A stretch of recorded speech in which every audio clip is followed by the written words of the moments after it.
If you have completed the previous 6-day program as a treatment provider, what you need to do is this.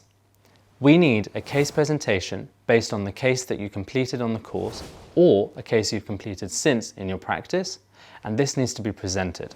We will give you the information that we require in this case presentation.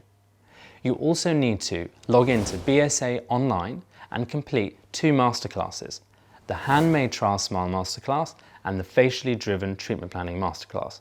In any case, these will be incredibly good refreshers for you. The 2 online courses on BSA Online that need to be completed in addition are complete courses.